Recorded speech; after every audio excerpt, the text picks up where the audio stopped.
গল্প প্রবাল দ্বীপ। এক পরিবারের সবাই সাগর ভালোবাসি আমরা।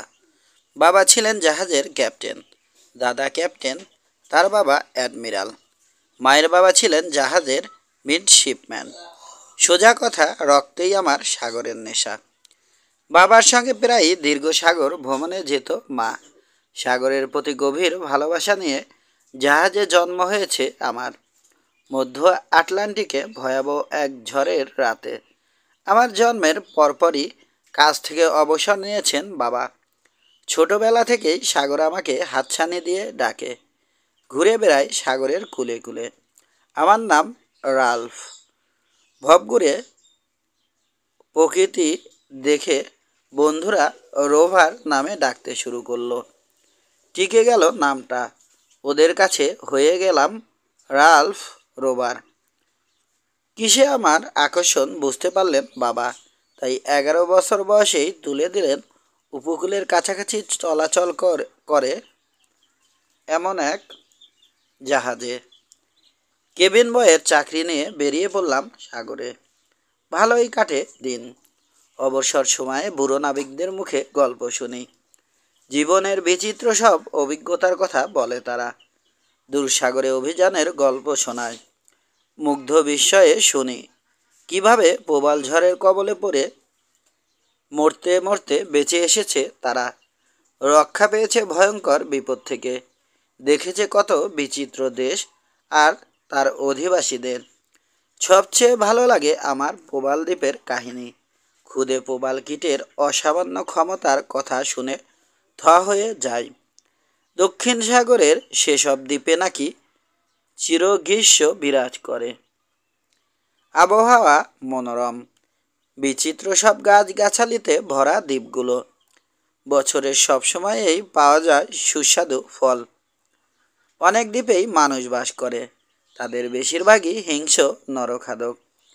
নাবিকদের মুখে এসব গল্প শুনতে শুনতে ঠিক করে ফেললাম, সুযোগ পেলেই পাড়ি জমাবো দক্ষিণ সাগরে। নিজের চোখে দেখে আসবো প্রবাল দ্বীপ। 15 বছর বয়স হলো। যথেষ্ট বড় হয়েছি ভেবে সাগরে বেরোনোর ইচ্ছেটা প্রকাশ করে ফেললাম বাবা মার কাছে। প্রথমে রাজি হলো না, চাপাচাপি শুরু করলাম। আরও 2-1 বছর যাক না, তারপর যাস, বলল মা। অপেক্ষা করতে চাইলাম না মোটেই, গো ধরে রইলাম। অনেক বলে কয়ে শেষে রাজি করিয়ে ফেললাম বাবাকে। তার এক বন্ধুর কাছে নিয়ে গেলেন আমাকে। পুরনো বন্ধু, দক্ষ নাবিক, অ্যারো নামের একটা সদাগরি জাহাজের ক্যাপ্টেন। কথাবার্তা বললেন, তার হাতেই আমাকে তুলে দেবেন ঠিক করলেন বাবা। যাবার দিনে সজল চোখে মা বলল, রাল্ফ, আমরা বুড়ো হয়েছি, বেশি দিন আর বাঁচব না। যত তাড়াতাড়ি পারিস ফিরে আসিস বাপ। আমার হাতে একখানা বাইবেল তুলে দিয়ে রোজ একবার করে পড়তে বলল। সবসময় ঈশ্বরকে স্মরণ রাখতে বলল। জাহাজে চললাম, খুশিতে নেচে উঠল মন। অবশেষে আমার ইচ্ছে পূরণ হতে চলেছে। পাড়ি জমাতে যাচ্ছি প্রবাল দ্বীপের উদ্দেশ্যে। 2 সুন্দর রোদ ঝলমলে একদিনে ছাড়ল আরও। গন্তব্য দক্ষিণ সাগর। ডেকে দাঁড়িয়ে আছি, শেষ নোঙরটা তুলছে নাবিকেরা। দরাজ গলায় গান ধরেছে, আমার মনেও গান। ফিরে দাঁড়ালাম, আলাপ করতে চললাম বন্ধুদের সঙ্গে। আমার মতো ছেলে ছোকরা আরও আছে জাহাজে, তবে সবচেয়ে ভালো লাগলো জ্যাক মার্টিন আর পিটারকিন গেকে। গে ওর আসল নাম না ডাকনাম জানি না, তবে নামটা বেশ মানানসই হয়েছে ওর জন্যে। হাসি খুশি সুযোগ পেলেই কৌতুক করার জন্যে মুখিয়ে আছে। বয়স আমার চেয়ে বছরখানেক কমই হবে। পিটারকিনের উল্টো জ্যাক, শান্ত, কথা বলে কম, সুন্দর, যেমন লম্বা তেমনি চওড়া, দু চোখে তীক্ষ্ণ বুদ্ধির ঝিলিক। বয়স 18। জাহাজে উঠেই সাক্ষাৎ হয়েছে জ্যাকের সঙ্গে।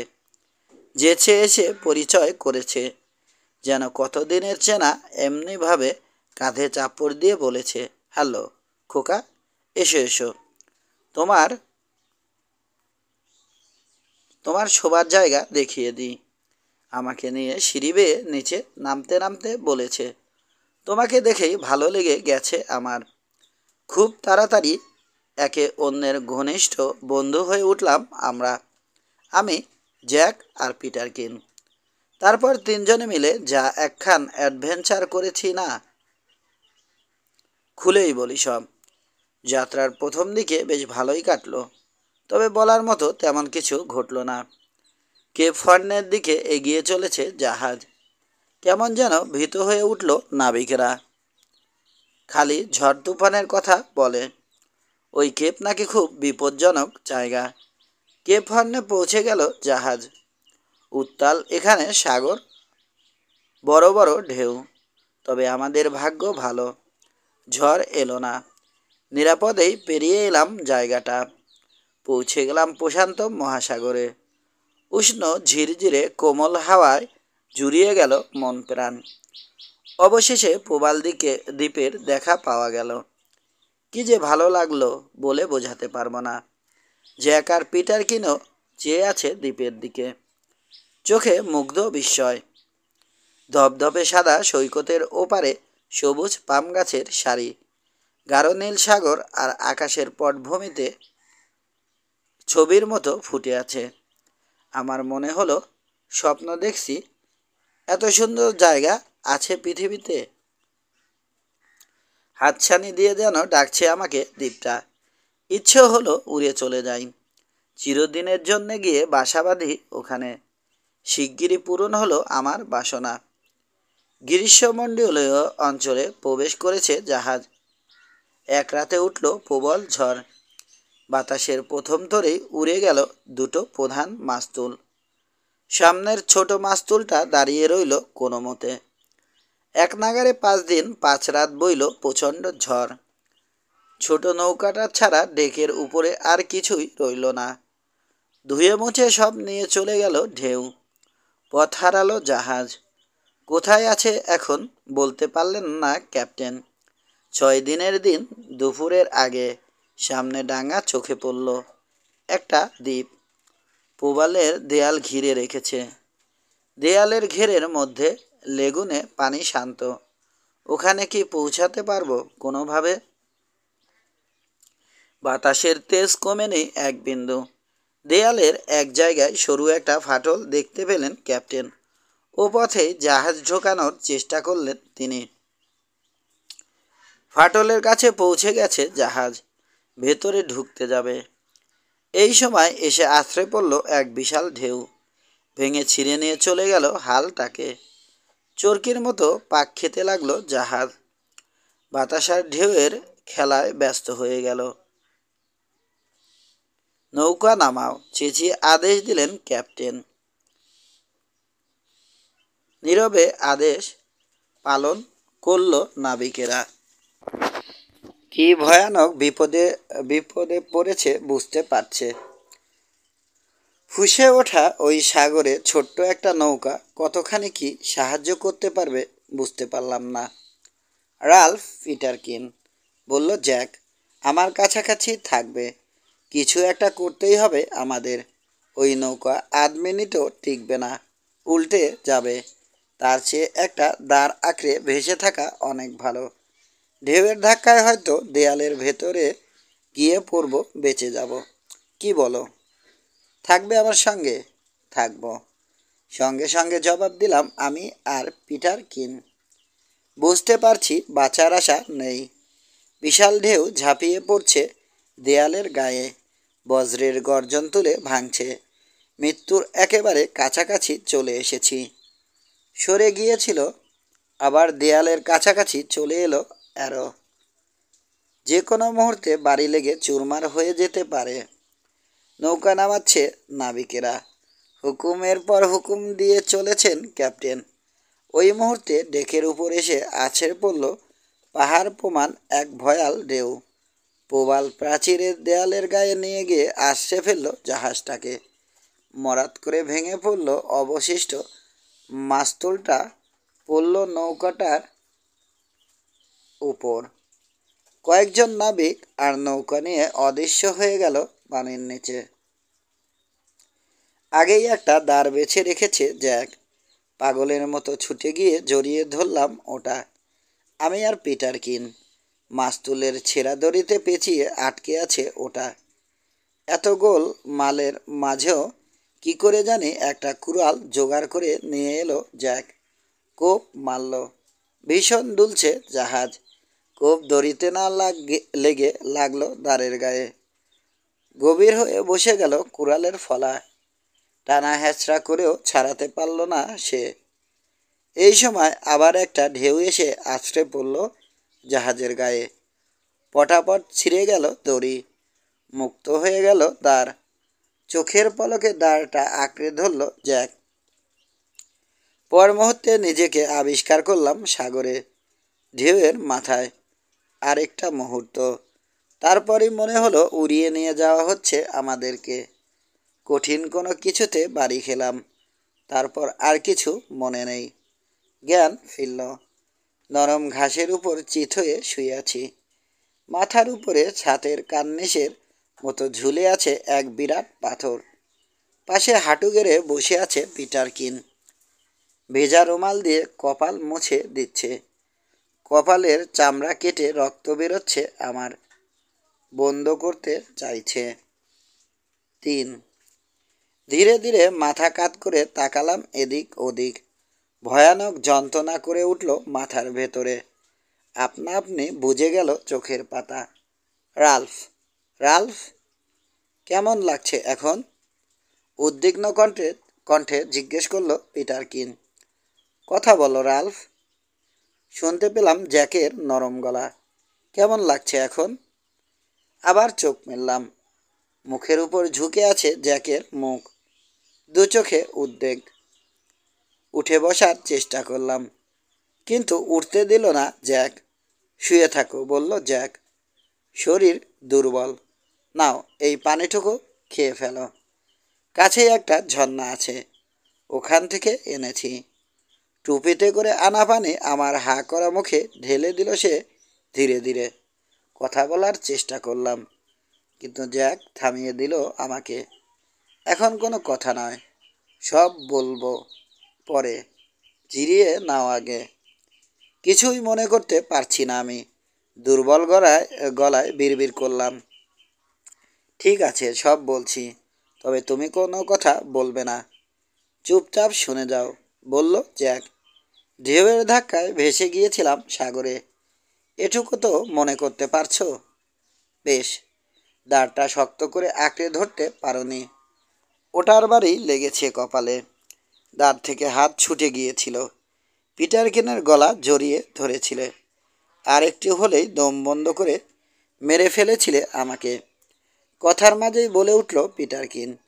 হেসে উঠল জ্যাক। ঠিক, আমি তো ভেবেছিলাম মেরেই ফেলেছে। শেষে দেখলাম দাঁড় আঁকড়ে আছে পিটারকিন, ছাড়ছে না। মরেনি। দাঁড়টা সহ তোমাদেরকে ঠেলে নিয়ে এলাম তীরে। না না, তেমন কোনো কঠিন ব্যাপার ছিল না।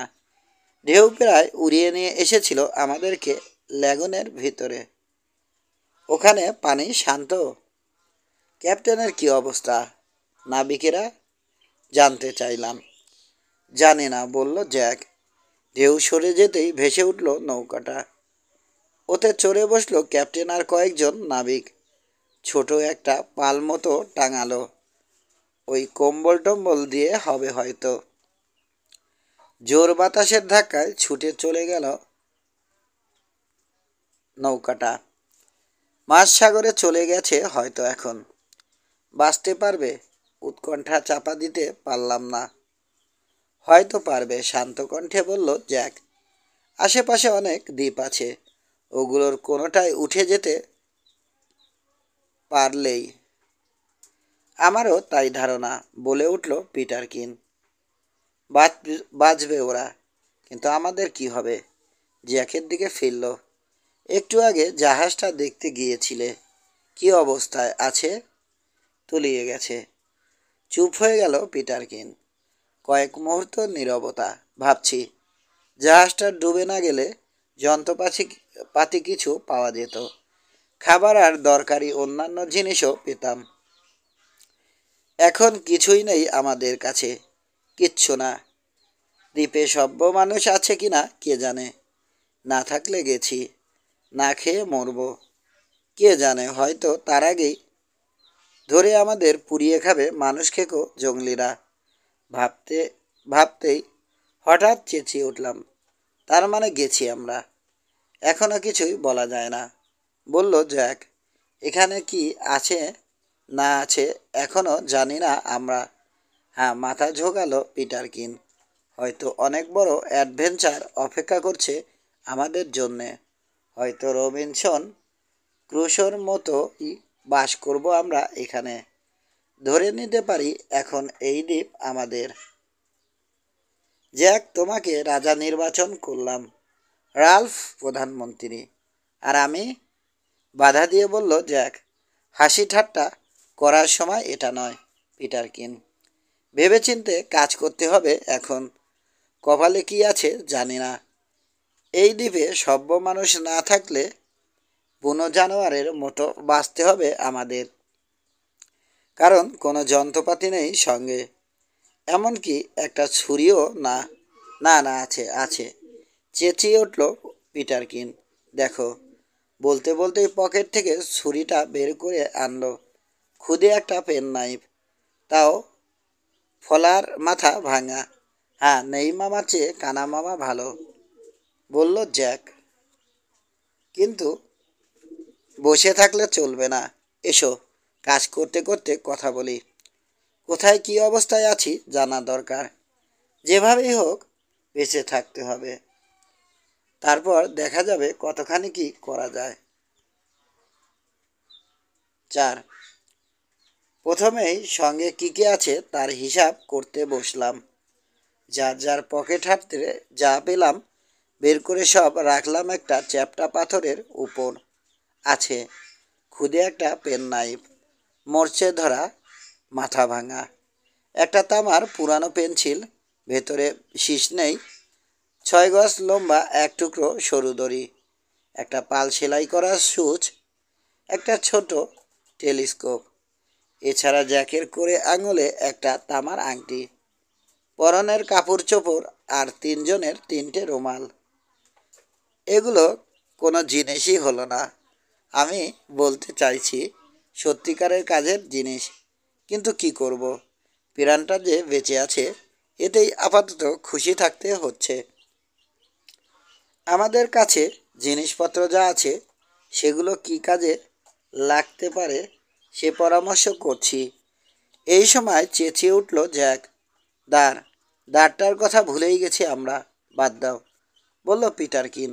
দ্বীপে প্রচুর গাছপালা আছে, 10,000 দাঁড় বানানো যাবে। তা যাবে, স্বীকার করলো জ্যাক, কিন্তু দাঁড়টার মাথায় লোহার পাত লাগানো আছে, ওই লোহাটুকু কাজে লাগতে পারে আমাদের। চলো দেখি। উঠলাম, তাড়াতাড়ি পা চালালাম সৈকতের দিকে। আমার মাথা ঘুরছে, সঙ্গীদের সঙ্গে সমান তালে হাঁটতে পারছি না। শেষে আমাকে ধরে ধরে হাঁটতে লাগলো জ্যাক। আগে আগে প্রায় দৌড়ে চলল পিটারকিন।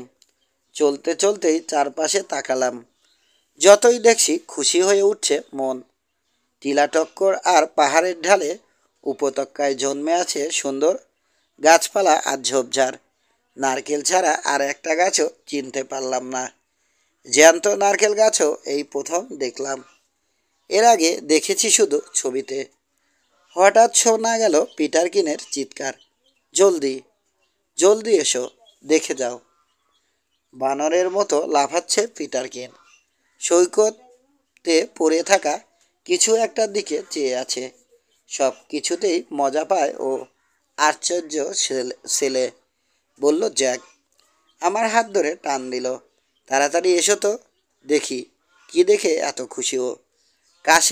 কাছে চলে এলাম।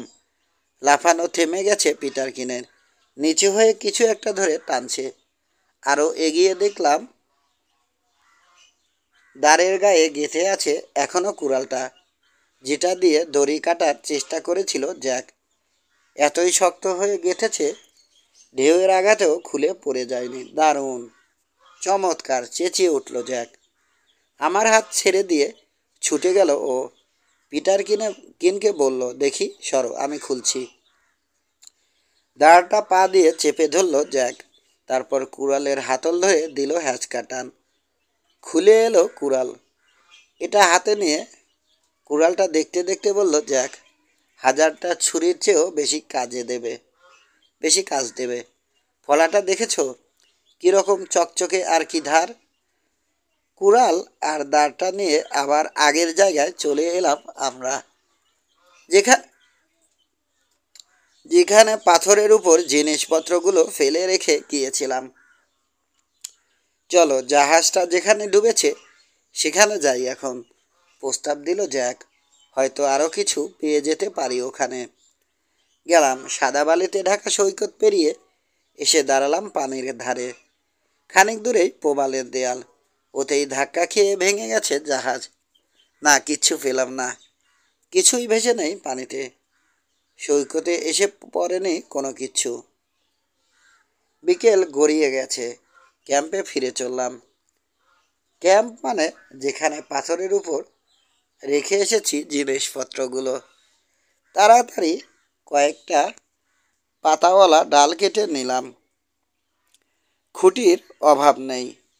রাত কাটানোর মতো একটা আচ্ছাদন তৈরি করে নিতে দেরি হলো না। এই সময়ই মনে হলো আলো কিংবা আগুন জ্বালানোর ব্যবস্থা নেই। বিমূঢ়দের মতো একে অন্যের দিকে তাকালাম। জ্যাক, এখন কি করি? হতাশ গলায় বললাম। ইতিমধ্যেই জ্যাকের উপর নির্ভর করতে আরম্ভ করেছি আমি আর পিটারকিন। হাবে বুঝিয়ে দিয়েছি ওই আমাদের নেতা। কোনো জবাব দিতে পারল না জ্যাক। সেও বোকা হয়ে গেছে। আগুনের কথা এর আগে আমাদের মতো তারও মনে আসেনি। তবে হাত গুটিয়ে বসে রইল না। কিছু শুকনো লতা পাতা জোগাড় করে এক জায়গায় জড়ো করলো। দুটো পাথর নিয়ে ঘষে আগুন জ্বালানোর চেষ্টা চালালো। ব্যথা। শেষে কুড়ালের পেছন দিয়ে পাথর ঘষে আগুন জ্বালানোর চেষ্টা করলো। বিফল হলো এবারও। হতাশ হয়ে পড়লাম। আগুন ছাড়া চলবো কি করে? করুণ হয়ে উঠেছে পিটারকিনের চেহারা। ভাই রে, বলল পিটারকিন, খাবার কাঁচা খেতে আপত্তি নেই, কিন্তু কি খাচ্ছি না দেখে খাই কি করে? পেয়েছি। পিটারকিনের কথায় কান্না দিয়ে চেঁচিয়ে উঠল জ্যাক। আইডিয়া একটা এসেছে মাথায়। উঠে পড়ল জ্যাক। কাছেই একটা গাছ। একটা ডাল কেটে নিল সে। ছোট ছোট ডালপাতা সব ছেঁটে ফেলে দিল। ফিরে এসে বলল, এভাবে আগুন জ্বালাতে দেখেছি আমি। পিটারকিন, দড়িটা দাও। ডালের দু মাথায় দড়ি বেঁধে ধনুক বানিয়ে ফেলল জ্যাক। একটা শুকনো ডাল জোগাড় করল। সরু ডালের এক মাথার ইঞ্চি 6 কেটে নিয়ে ধনুকের দড়িতে আটকালো। এক প্যাঁচ দিয়ে এমনভাবে আটকালো কাঠিটা ঘোরালে দড়িতে আটকে থেকেই এ মাথা থেকে ও মাথা চলে যায়। জিনিসটা অনেকটা কাঠমিস্ত্রির হাতে চালানো তুরপুনের মতো। শুকনো ডাল কেটে কাঠের দুটো চাকতি বানালো জ্যাক। একটা চাকতি মাটিতে রেখে তার উপর শুকনো লতাপাতা ফেলল। ধনুকে আটকানো কাঠির একটা মাথা চেপে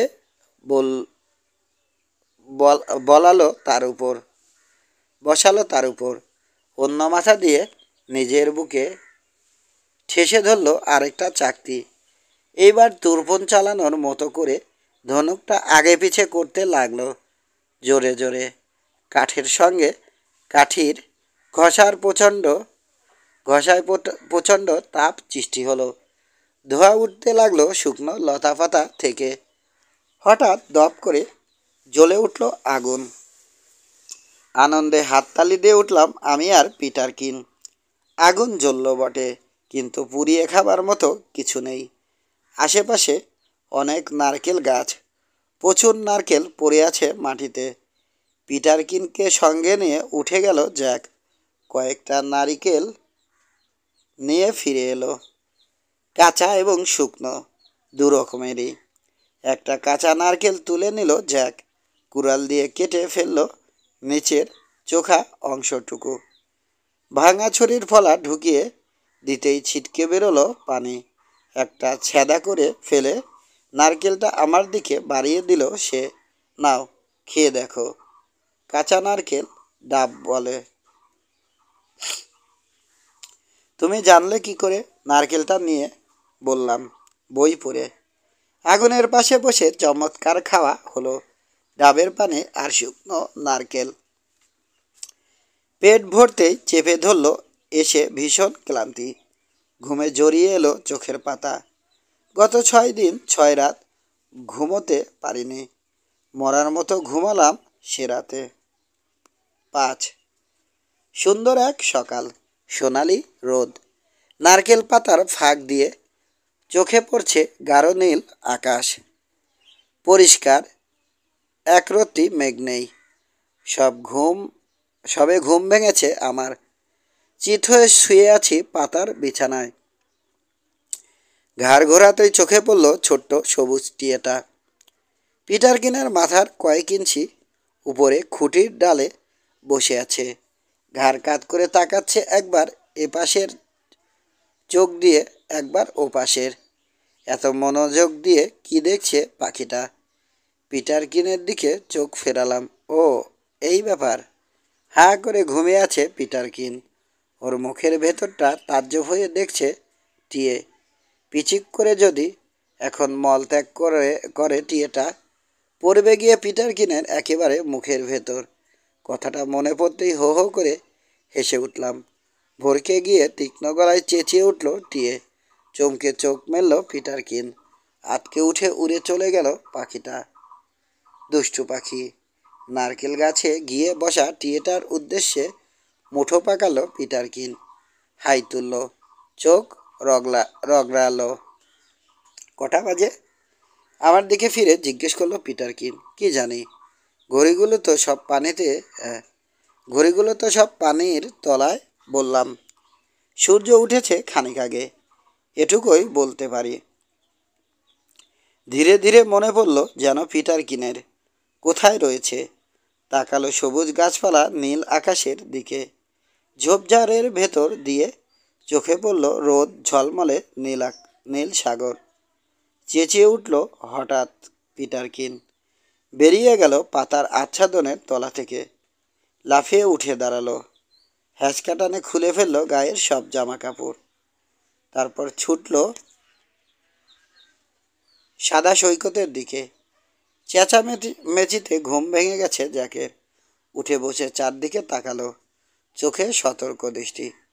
কোনো অঘটন ঘটেনি বুঝতে পেরে সেও বেরোলো। পিটার কিনের মতোই জামা কাপড় খুলে ফেলে ছুট লাগালো। আমি বা চুপ করে থাকি কেন? অনুসরণ করলাম বন্ধুদের। তাড়াহুড়ো করতে গিয়ে দুবার হোঁচট খেলাম পাথরে। আছাড় খেলাম। চেঁচিয়ে আমাকে হুঁশিয়ার করলো পিটার কিন। ঝাঁপিয়ে পড়লাম পানিতে। এখানে আমি পিটার কিনের চেয়ে অনেক ভালো, খুব ভালো সাঁতার জানি। আর ও পারে না বললেই চলে। তবে আমাদের মাঝে সবচেয়ে ভালো সাঁতারু জ্যাক। বিশেষ করে ডুবো সাঁতারে তার জুড়ি খুব কমই আছে। অগভীর পানিতে দাঁড়িয়ে হুটোপুটি ঝাপাঝাপি করতে লাগলো পিটার কিন। আমি আর জ্যাক সাঁতরে চলে এলাম গভীর পানিতে। পুকুরের মতোই শান্ত লেগুনের পানি, কাচের মতো পরিষ্কার। নিচে কি আছে স্পষ্ট দেখা যায়, অথচ পানি এখানে 30 ফুট গভীর। প্রায় একই সঙ্গে ডুব দিলাম আমি আর জ্যাক। চলে এলাম তলায়। পানির নিচে এক অপূর্ব বাগান। ঝকঝকে সাদা বালি, বিচিত্র সব সামুদ্রিক আগাছা। মাঝে মাঝে জন্মে আছে লাল সাদা প্রবালের ঝাড়। ঝাড়গুলোর ভেতর দিয়ে গজিয়ে উঠেছে এক জাতের রঙিন শ্যাওলা। ওগুলোর ভেতরে ঢুকে বসে আছে ছোট ছোট রঙিন মাছ, লাল নীল সবুজ হলুদ সব রঙের। রঙিন গাছে রঙিন ফুলের মতো লাগছে দেখতে। হাত দিয়ে নাড়া দিতেই সুরুৎ করে বেরিয়ে আসছে মাছ। চট করে আবার ঢুকে পড়ছে আরেকটা ঝাড়ের ভেতর লুকাচ্ছে না। রঙিন চোখ মেলে তাকিয়ে দেখছে আমাদের। মোটেই ভয় পাচ্ছে না। দম ফুরিয়ে এলো। উপরে উঠে এলাম দুজনে। এর আগে এত সুন্দর বাগান দেখেছো? দম নিতে নিতে বলল জ্যাক। না। এদিক ওদিক মাথা নাড়লাম। এত এ তো এক পরীর রাজ্য। স্বপ্নে দেখেছি মনে হয়। চলো তাহলে আরেকবার স্বপ্ন দেখে আসি, বলেই ডুব দিল জ্যাক। আমিও ডুব দিলাম। চোখ ভরে দেখছি সে অপরূপ দৃশ্য। পাখার পাথর আর শ্যাওলার ফাঁকে ফাঁকে ঝিনুক কুড়াচ্ছে জ্যাক। খোঁজার দরকার হয় না। শ্যাওলা সরালেই চোখে পড়ছে অসংখ্য ঝিনুক। হয়তো হরেক রঙের, হরেক আকারের। মুঠো ভরে ঝিনুক তুলে নিয়ে ভেসে উঠলাম দুজনে। সকালের নাস্তা সারতে পারবো। ঝিনুকগুলো পিটারকিনের হাতে তুলে দিয়ে আবার ফিরে গেলাম আগের জায়গায়। এবারে আর ঝিনুক নয়, মাছ ধরবার চেষ্টা চালালো জ্যাক। প্রবাল ঝাড়ের একটা ডালের মাথায় চুপচাপ ভেসে আছে একটা সুন্দর মাছ। চ্যাপটা বড়সড় কই মাছের আকার। কুচকুচে কালো রঙের উপর উজ্জ্বল হলুদ ডোরাকাটা। বড় বড় চোখ মেলে তাকিয়ে আছে। সাবধানে এগিয়ে গেল জ্যাক। নড়ছে না মাছটা। হঠাৎ হাত বাড়ালো সে। খপ করে চেপে ধরতে গেল মাছের লেজ। কিন্তু তার চেয়ে ক্ষিপ্ত মাছটা সুরুৎ করে গিয়ে ঢুকে পড়ল শ্যাওলার ভেতর। হেসে উঠতে গেলাম। নাকে মুখে পানি ঢুকে যাওয়ায় নাকে মুখে পানি ঢুকে গেল। তাড়াতাড়ি উঠে এলাম উপরে। কাশি থামাতে বেশ বেগ পেতে হলো। ইস, যদি ধরতে পারতে। জ্যাককে বললাম, স্বাদ নিশ্চয় খুব ভালো, চমৎকার নাস্তা হতো। মাছ ধরতে পারিনি, ঝিনুক তো পেয়েছি, ওতেই ভালো নাস্তা হবে। চলো। তীরে এসে উঠলাম। কাপড় চোপড় পরে নিলাম তিনজনেই। কয়েকটা নারকেল কুড়িয়ে আনলো পিটারকিন। ঝিনুকের খোলা ছাড়াতে বসলো। কি সুন্দর! কুড়ালের ফলার কোণা দিয়ে চারা মেরে একটা ঝিনুকের ডালা ফাঁক করে ফেলেছে পিটারকিন। নিশ্চয় ভালো স্বাদ। এমনিতেই ঝিনুক আমার খুব পছন্দ। খুব ভালো। হাসি হাসি গলায় বলল জ্যাক। তোমার পছন্দের জিনিস কি জানলাম। ডুব দিতে জানো না। নিজে নিজে ঝিনুক তুলে আনতে পারবে না। আমাদের উপর নির্ভর করতে হবে। তোমাকে শায়েস্তা করা সহজ হবে। একটু তেড়িবেড়ি করলেই ঝিনুক বন্ধ করে দেব। হেসে উঠলাম আমি। পিটারকিনও হাসলো। একটা ঝিনুকের দুই ডালা দুই আঙুলে টেনে ধরে আমার মুখের উপর নিয়ে এলো। হা করো। কাঁচা ঝিনুক খাবো, কিন্তু বন্ধুদের হাসির পাত্র হতে চাই না। ইচ্ছের বিরুদ্ধেই হা করলাম। খোসা ভেঙে কাঁচা ডিম ফেলার মতোই ঝিনুকের ভেতরের অংশ খসিয়ে আমার মুখে ছেড়ে দিল পিটারকিন। না, যা ভেবেছিলাম তা তো নয়। কাঁচা ডিমের মতো আষ্টে একটা গন্ধ আছে বটে, কিন্তু চমৎকার স্বাদ। দু একবার চিবিয়েই কোত করে গিলে ফেললাম। খালি কাঁচা না, ঝিনুকের রোস্টও খাওয়াবো, বলল জ্যাক। টেলিস্কোপটা নিয়ে এলো। ওটার এক মাথার কাজ খুলে নিল। শুকনো ঘাস পাতা জড়ো করে তার উপর রোদ ফেললো কাচের ভেতর দিয়ে। ম্যাগনিফাইং গ্লাসের কাজ করলো কাজটা। প্রথমে ধোয়া, তারপর দপ করে জ্বলে উঠল আগুন। নারকেল আর ঝিনুক দিয়ে নাস্তা সেরে আয়েসের ঢেকুর তুললাম আমরা 6। নাস্তা শেষ। এবার দ্বীপ ভ্রমণে বেরোতে হবে। দেখতে হবে কোথায় এসে উঠেছি আমরা। কাছেই পাহাড়ের গায়ে একটা গুহা আবিষ্কার করলাম। আমাদের জিনিসপত্র যা আছে নিয়ে গিয়ে ঢোকালাম ওর ভেতরে। আগুন নেভালাম। এই একটা ব্যাপারে হুঁশিয়ার থাকতে হবে। যেভাবে ঘন হয়ে জন্মেছে গাছপালা, দাবানল লেগে যাবার ভয় আছে। আবার রওনা হলাম। সৈকতের ধার ধরে ধরে চলে এলাম একটা পাহাড়ি উপত্যকায়। পাহাড়ের গা থেকে বেরিয়েছে একটা ঝর্ণা। ঢাল বেয়ে নেমে এসে উপত্যকা ধরে এগিয়ে গেছে। এখানে মোড় নিয়ে সাগরের দিকে পেছন ফিরে ঢুকে গেলাম দ্বীপের ভেতরে। অপরূপ দৃশ্য, দুধারে পাহাড়, ধীরে ধীরে উঠে গেছে ঢাল, তাতে গাছের জঙ্গল, বড় লম্বা গাছগুলোর গোড়ায় জন্মেছে ঘন ঝোপ, তাতে নাম না জানা ফুল ফুটে আছে রাশি রাশি। বাঁয়ে মোড় নিলাম, দুটো পাহাড়ের মাঝে এই পাহাড়টাই বেশি উঁচু। এটার মাথায় চললে পরিষ্কার দেখা যাবে দ্বীপের চারপাশে কি আছে। খাড়াই কম, চড়তে মোটেই কষ্ট হলো না, তবে বাধা সৃষ্টি করলো ঝোপঝাড়। কুড়াল দিয়ে ওগুলো ছাপ করতে করতে এগোলো জ্যাক, তার পেছনে আমি আর পিটারকিন। আমরাও একেবারে নিরস্ত্র নই, দুজনের হাতে দুটো লাঠি। শিগগিরই একটা গাছ আবিষ্কার করে বসলো জ্যাক, আমাদের জন্য আনন্দের ব্যাপার। খুব সুন্দর দেখতে। জ্যাক জানালো ওটা বিখ্যাত রুটি ফল গাছ। বিখ্যাত? ভুরু কোচকালো পিটারকিন। নিশ্চয়, জোর দিয়ে বলল জ্যাক। আশ্চর্য, বলল পিটারকিন, আমি কখনো নামই শুনিনি এর। তাহলে তো আর বিখ্যাত বলা যাচ্ছে না। হাসি হাসি গলা জ্যাকের। হাত বাড়িয়ে পিটারকিনের টুপির কানা উপরে তুলে দিল। বেশ, একটু ধৈর্য ধরো, শুনলে রুটি ফলের উপর সামান্য জ্ঞান দিতে পারি। পিটারকিনের চোখ দুটো হাসছে, আবার টেনে টুপিটা আগের জায়গায় বসালো। শুনছি, বলো।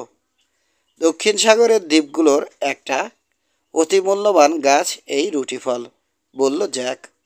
বছরে 2 থেকে 3 বার ফল ধরে। ফলগুলো দেখতে অনেকটা গোল রুটির মতো, খেতেও রুটির মতোই লাগে। এদিকের মানুষের প্রধান খাদ্য এটা। বাহ, চমৎকার, বলে উঠল পিটারকিন। আমাদের জন্য সব যেন তৈরি করেই রাখা হয়েছে। ডাবের ভেতরে লেমনেড, রুটি ফলের গাছ, শুধু খাবারই নয়, বলল জ্যাক। রুটি ফল গাছের কচি ডালের বাকল দিয়ে কাপড়ও বানায় এখানকার লোকে, শক্ত কাঠ দিয়ে ঘর বানায়। তাহলে বুঝতেই পারছো, বুদ্ধি খাটিয়ে চললে এই দ্বীপে খুব সুখেই থাকতে পারবো আমরা। কিন্তু ঠিক চিনেছ, এটা রুটি ফলই তো? জিজ্ঞেস করলো পিটারকিন। নিশ্চয়, জবাব দিল জ্যাক। অনেক ছবি দেখেছি এই গাছের, ভুল হতে পারে না। গ্রীষ্মমণ্ডলীয় আরও অনেক গাছের কথা পড়েছি, ছবি দেখেছি। অনেক আগে পড়েছি তো, বেশিরভাগই ভুলে গেছি এখন। তবে দেখলে হয়তো চিনতে পারবো। বয়সের তুলনায় অনেক বেশি লেখাপড়া করেছো তুমি, জ্যাক। প্রশংসায় পঞ্চমুখ হলো পিটারকিন। অনেক বেশি জানো, এত বুদ্ধিমান। হয়েছে হয়েছে, হাত তুলে বাধা দিল জ্যাক। এবার চলো, কাছে থেকে ভালো করে দেখি গাছটা। ঘন ঝোপঝাড়ের ভেতর দিয়ে গাছের গোড়ায় চলে এলাম আমরা। ফলে বোঝাই সবুজ, বাদামি এবং উজ্জ্বল হলুদ। কিছু পেরে নেবার ইচ্ছেটা জোর করে রোধ করলাম। পরেও পারা যাবে। আগে পাহাড়ের চূড়ায় উঠে দেখতে হবে চারপাশে কি আছে। ঝোপঝাড়ের ভেতর দিয়ে চলে অবশেষে চূড়ায় পৌঁছলাম। যা ভেবেছি তা নয়। এটা, এই পাহাড়টা দ্বীপের সবচেয়ে উঁচু পাহাড় নয়। পাশেই আরেকটা পাহাড় আছে, আরও উঁচু। দুটো পাহাড়ের মাঝের উপত্যকা অনেক বেশি চওড়া। ঘন হয়ে জন্মেছে সেখানে সবুজ গাছপালা, ঝোপঝাড়, প্রাকৃতিক এক অপরূপ বাগান। গাছগুলোর বেশিরভাগই রুটি ফল আর নারকেল। খানিকক্ষণ দাঁড়িয়ে রইলাম আমরা ওখানে, নিচের দৃশ্য দেখলাম। তারপর নেমে চললাম ওপাশে।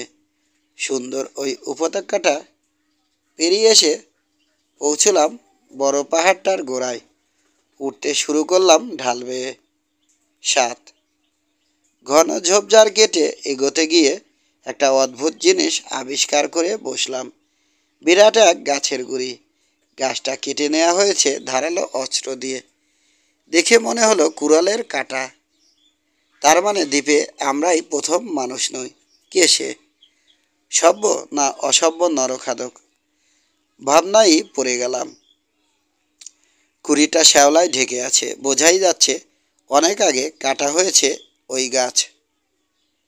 হয়তো, বলল পিটারকিন। জ্বালানি কাঠ ফুরিয়ে গিয়েছিল কোনো জাহাজের, কেটে নিয়ে গেছে। কথাটায় যুক্তি আছে, কিন্তু তবু মেনে নেওয়া যায় না। জ্বালানি কাঠের জন্যে এত ভেতরে আসার কোনো দরকার নেই। তাছাড়া এত বড় গাছে কশো মণ জ্বালানি হবে? এত জ্বালানির দরকার নেই কোনো জাহাজের। বুঝতে পারছি না কুড়াল দিয়ে চেঁচে শ্যাওলা পরিষ্কার করছে জ্যাক। কোনো কারণে হয়তো অসভ্যরা কেটে নিয়ে গেছে, কিন্তু কী কারণ? হঠাৎ চেঁচিয়ে উঠল সে, আরে আরে, এটা কি? কি? কাছে ঝুঁকে এলাম আমি আর পিটারকিন। তাড়াহুড়ো করে চেঁচে গুড়ির উপরের দিকটা আরও পরিষ্কার করলো জ্যাক। খোদাই করে লেখা আছে দুটো অক্ষর, ইংরেজি জে এবং এস। এর মতোই মনে হলো, তবে নিশ্চিত হতে পারলাম না। অবাক হয়ে চেয়ে আছি লেখাটার দিকে। কি এর মানে? মাথা মুন্ডু কিছুই বুঝতে পারছি না। শেষে হাল ছেড়ে দিলাম, এখানে দাঁড়িয়ে থাকলে চলবে না। আবার উঠতে শুরু করলাম। এসে উঠলাম চূড়ায়। এটাই দ্বীপের সবচেয়ে উঁচু জায়গা। নিচে তাকালাম। ভূগোল বইয়ের পাতা থেকে লাফ দিয়ে উঠে এসে বিশাল আকার নিয়ে শুয়ে পড়েছে যেন একটা ম্যাপ। বিচিত্র রঙে একে দেখিয়ে দেয়া হয়েছে কোথায় কি আছে। দুটো পাহাড়, একটা 500 ফুট, আরেকটা তার দ্বিগুণ। মাঝে গাছপালায় ঢাকা সুন্দর উপত্যকা চলে গেছে দ্বীপের এ প্রান্ত থেকে ও প্রান্তে। উঁচু নিচু ঢেউ খেলানো ঢাল পাহাড়ের, তার কোথাও কোথাও ঝর্ণা। ঝর্ণার দুপাশে জঙ্গল। আর এভাবে মাইল 10 হবে দ্বীপটা। প্রায় গোলাকার। চারদিক থেকে ঘিরে আছে সাগর। চারদিকেই সাদা বালির সৈকত। দ্বীপটাকে ঘিরে আছে প্রবাল প্রাচীর। তবে মাঝের দূরত্ব সব জায়গায় একরকম নয়। কোথাও মাইল খানেক, কোথাও মাত্র কয়েকশো গজ। তবে বেশিরভাগ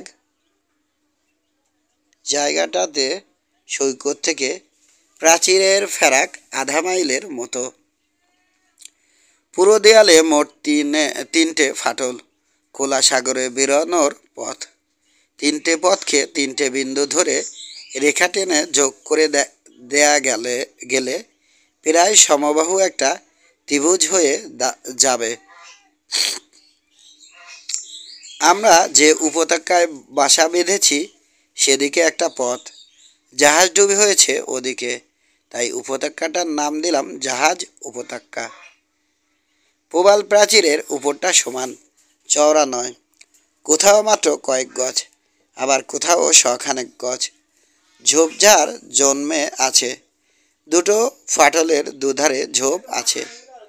ঝোপের মাছ থেকে গজিয়ে উঠেছে দুটো করে নারকেল গাছ। ইচ্ছে করেই গাছগুলো পুঁতেছে যেন ওখানে কেউ প্রাকৃতিক ফটক তৈরি করেছে। প্রাচীরের মাঝের লেগুনেও অনেক ছোট ছোট দ্বীপ রয়েছে। তার বাইরে 8 থেকে 10 মাইলের ভেতরে রয়েছে আরও অনেক ছোট বড় দ্বীপ। তবে ওগুলোর সব চেয়ে বড়টাও আমাদের এই দ্বীপের চেয়ে ছোট।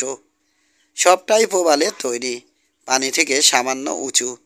ঘন হয়ে জন্মেছে নারকেল গাছ। দেখে দেখে মুখস্থ হয়ে গেছে ম্যাপটা। আর কিছু দেখার নেই আপাতত। এবার বাড়ি ফিরতে হবে। ফেরার পথে আরও অনেক চিহ্ন দেখলাম। আমাদের আগে মানুষ এসেছিল এই দ্বীপে, আর কোনো সন্দেহ নেই। তবে এসেছিল অনেক অনেক বছর আগে। হরেক রঙের পাখি আছে দ্বীপে। জন্তু জানোয়ারের পায়ের ছাপও দেখলাম। খুরের দাগ চোখে পড়ল, তবে তার মালিককে দেখতে পেলাম না কোথাও। দাগগুলো নতুন, তার মানে খাবার মতো পশুও আছে এখানে। জাহাজ উপত্যকায় ফিরে এলাম, মন আনন্দে পরিপূর্ণ। 8 পরের কয়েকটা দিন বাড়ি ছেড়ে বেশি দূরে গেলাম না। নানা রকম ভবিষ্যৎ পরিকল্পনা করলাম। কি করে বাড়িঘরের আরও উন্নতি করা যায়, কি করে আরও সুখে বসবাস করা যায় প্রবাল দ্বীপে। এমনি সব জরুরি পরিকল্পনা। ডাল পাতা দিয়ে চমৎকার এক কুঁড়ে ঘর তৈরি করলাম আমরা। সুন্দর একটা ছুরি বানিয়ে নিল জ্যাক। দ্বারের মাথায় পুরানো লোহার পাতটা খুলে কুড়ালের উল্টো পিঠ দিয়ে পিটিয়ে সমান করে নিল। ছোট একটা ডাল কেটে নিয়ে দড়ি দিয়ে বাঁধলো পাতটার সঙ্গে। পাথরে ঘষে পাতের একটা দিক ধার করে নিল। এটার সাহায্যে ডাল কেটে সুন্দর একটা বাট বানালো। পাতটা ডাল থেকে খুলে নিয়ে বাটের সঙ্গে বাঁধলো রুমাল ছেঁড়া ফিতে দিয়ে। ব্যাস, হয়ে গেল ছুরি। ছোট দড়িটা দিয়ে বড়শি বানিয়েছে পিটারকিন। দড়ির এক মাথায় শক্ত করে একটা ঝিনুক বেঁধে পানিতে ফেলে। একসময় ঝিনুকটা গিলে নেয় মাছ। ওটাকে দড়ি ধরে টেনে তুলে তোলে সে। কাজের ফাঁকেই সাঁতার কাটতে যাই আমি আর জ্যাক। ডুব দিয়ে চলে যাই পানির নিচে। ওখানকার বাগান যেন চির নতুন, কখনো পুরানো হয় না আমাদের কাছে। একদিন সৈকত থেকে ফিরে এলো পিটারকিন, হাতে ছোট ছোট কয়েকটা মাছ। ধপ করে আমাদের পাশে বসে পড়ল সে। বলল, না, আর ভালো লাগে না, এসব ছোট মাছ ধরে মজা নেই। জ্যাক, এক কাজ করো না, আমাকে পিঠে তুলে সাঁতরে নিয়ে চলো গভীর পানিতে, বড় মাছ ধরবো। হেসে ফেললাম আমি। বা বা বা বা, কি আবদার! ওনাকে পিঠে করে নিয়ে যাই। খেকে উঠল জ্যাক। আমাকে নৌকা পেয়েছ? জ্যাক, সত্যি বলছি, আর ছোট মাছ ধরতে ভালো লাগছে না, বিষণ্ণ কণ্ঠে বলল পিটারকিন। একটা কিছু ব্যবস্থা করো, গভীর পানিতে যেতেই হবে। নৌকা একটা বানাতেই হচ্ছে, মাথা ঝোঁকালো জ্যাক। তবে সে তো অনেক সময়ের ব্যাপার। ঠিক আছে, অন্য ব্যবস্থা করছি। কি ব্যবস্থা জানতে চাইলাম। গাছ গাছ একটা বড় গাছ কেটে পানিতে ফেলতে পারি আমরা, বলল জ্যাক। ভেসে থাকবে, ওতে চড়েই মাছ ধরতে যাওয়া যাবে। ঠিক ঠিক, খুশি হয়ে উঠল পিটারকিন। তখনই উঠে পড়লাম আমরা। পানির ধারে অনেক গাছ জন্মে আছে। একটা মাঝারি আকারের গাছ বেছে নিল জ্যাক। কাজে লেগে গেল কুড়াল নিয়ে। মিনিট 15 একটানা কুপিয়ে থামলো। ঘামছে দর দর করে। সরে এসে বিশ্রাম নিতে বসলো ঘাসের উপর। আমি তুলে নিলাম কুড়াল। কিছুক্ষণ কুপিয়ে তুলে দিলাম পিটারকিনের হাতে। সবশেষে আবার কোপাতে লাগলো জ্যাক। প্রচণ্ড মরমরাত শব্দে আছড়ে পড়ল গাছ। গোড়ার দিক থেকে 18 ফুটের মতো বাদ দিয়ে আগাটা কেটে ফেলে দিল জ্যাক। ডালপাতা ছেঁটে ফেলল। বড়সড় 3টে ডাল কেটে দুটো তুলে দিল আমাদের হাতে। ভারী গাছ। 3টে ডালকে রোলারের মতো ব্যবহার করে গাছটাকে গড়িয়ে নিয়ে গিয়ে ফেললাম পানিতে। ওই গুলোকেই কেটে ছেটে 3টে দাঁড় বানিয়ে ফেলল জ্যাক। গাছ পানিতে ভাসছে। দাঁড়ও তৈরি হয়ে গেছে। আর কিসের অপেক্ষা? দড়ি, বড়শি আর ঝিনুকের টোপ নিয়ে গাছটায় উঠে বসলো পিটারকিন। আমি আর জ্যাক চললাম। দাঁড় বেয়ে এগিয়ে চললাম গভীর পানির দিকে। খুব কঠিন কাজ। গাছটার বেশিরভাগই তলিয়ে আছে পানিতে, ফলে হালকা হয়ে গেছে অনেক। আরোহীদের সামান্যতম নড়াচড়াতেই গড়িয়ে সরে যেতে চাইছে পায়ের ফাঁক থেকে। ভারসাম্য ঠিক রাখাই মুশকিল হয়ে উঠেছে আমাদের জন্যে। যাই হোক, গভীর পানিতে এসে পৌঁছলাম। বড়শিতে ঝিনুক গেঁথে পানিতে ফেলল পিটারকিন। খবরদার, পিটারকিনকে হুঁশিয়ার করল জ্যাক, আগাছা বাঁচিয়ে ফেলবে। কোনো কিছুতে দড়ি আটকে গেলে মাছ ধরার কাম সারা। আমি দেখছি, তুমি ফেলো। হ্যাঁ, আস্তে, ডানে, আরেকটু বায়ে, হ্যাঁ, হয়েছে। ওই যে আসছে এক বেটা, ফুটখানেক লম্বা, হাঁ করেছে, মুখে নিয়েছে, গিলছে। মারো টান, মারো। আহা, গেল তো ছুটে। কাছের মতো পরিষ্কার পানি তলা দেখা যাচ্ছে। সেদিকে তাকিয়ে দাঁড় দিয়ে বারদুই পানিতে খোঁচা লাগালো জ্যাক। কয়েক ফুট এগোলো গাছ। টান লেগেছিল দড়িতে? টান? হ্যাঁ, সামান্য, বলল পিটারকিন। কিন্তু আমি জোরে টানতেই মুখ হা করে ফেলেছে ব্যাটা।